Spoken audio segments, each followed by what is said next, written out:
बाजूला बसलेले आपण सगळेजण बघताय तर हा आश्रम जो आहे आपला हा गोरा बाबाचा आश्रम म्हणून फेमस आहे.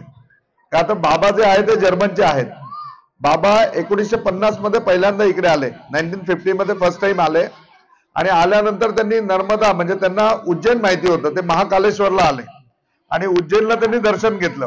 दर्शन घेतल्यानंतर त्यांना पूर्ण नर्मदा मैया माहिती पडली आणि ओंकारेश्वर माहिती पडलं, म्हणून ते इकडे आले आणि ओंकारेश्वरचं त्यांनी दर्शन घेतलं आणि नर्मदा मैयाचं दर्शन घेतलं. त्यांना अद्भुत असा आनंद झाला, खूप आनंद झाला. त्यांना भारत भ्रमण करायचं होतं, खूप पुढे फिरायचं होतं. बाकी पुढचा सगळा प्रवास त्यांनी स्टॉप केला आणि ते इथेच राहिले आणि जे काही 1 महिना 2 महिना 3 महिना ते सुट्टी घेऊन आले असतील त्या सुट्टीमध्ये पूर्णपणे इथे राहून ते परत गेले आणि परत गेल्यानंतर त्यांच्या आई वडिलांना सांगितलं की तिथे नर्मदा नावाची नदी आहे आणि तिच्या किनाऱ्यावरती मला इतका आनंद आला की मला असं वाटलंच नाही की आपण परत यावं म्हणून. मी या सगळ्या गोष्टींकरता तुमच्याकरता परत आलो म्हणून. त्यांचे आई वडील इतके ग्रेट की त्यांनी सांगितलं की असं काय नाही की तू हे सगळं कर्मधर्म करायला पाहिजे की आता काम करायला पाहिजे आणि पैसे कमवायला पाहिजे. तुझ्या ज्या आयुष्यामध्ये तुला तिथे आनंद मिळत असेल तर आमच्याकडनं परवानगी तू जाऊ शकतो. ते जसं म्हणले त्याच आठवड्यामध्ये बाबांनी पुन्हा तिकीट बुक केलं आणि बाबा इकडे आले.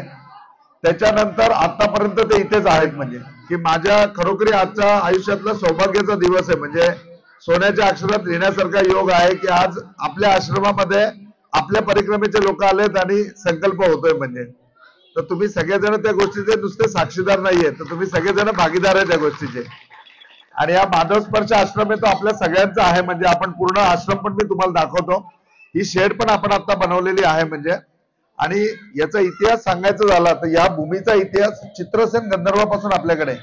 चित्रसेन नावाचा गंधर्व ज्या वेळेला नर्मदा किनाऱ्यावरती होता त्यावेळेला चित्रसेन या गंधर्वाने इथे राज्य केलंय. तर तेव्हापासूनचे सगळे रेफरन्सेस ते आपल्याकडे आहेत आणि मोरटक्का भूमी पतित पावन आहे.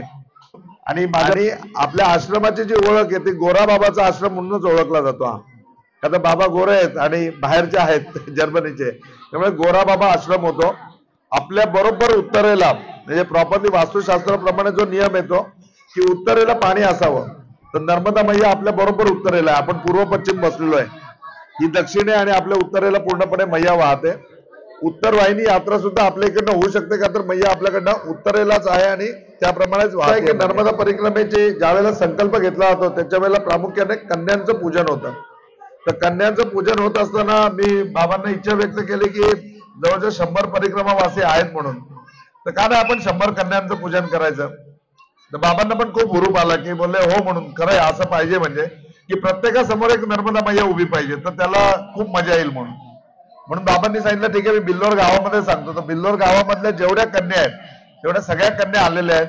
खरोखरी आपण नशिबवान आहोत की आपल्या प्रत्येकासमोर एक कन्या असेल. म्हणजे नर्मदा मैयाचं ज्या वेळेला पूजन करून संकल्प करू आपण आणि कन्या पूजन करू, त्याच्या वेळेला कन्या पूजन करताना असं नाही की 11 आणि 21 कन्यांचं पूजन केलं. आपल्या प्रत्येकाच्या समोर एक नर्मदा मैया एक कुमारी आपल्या समोर असेल जिचं व्यवस्थित आपल्याला पूजन करता येईल. आपण खूप षोडोपचारे खूप छान पूजा करू.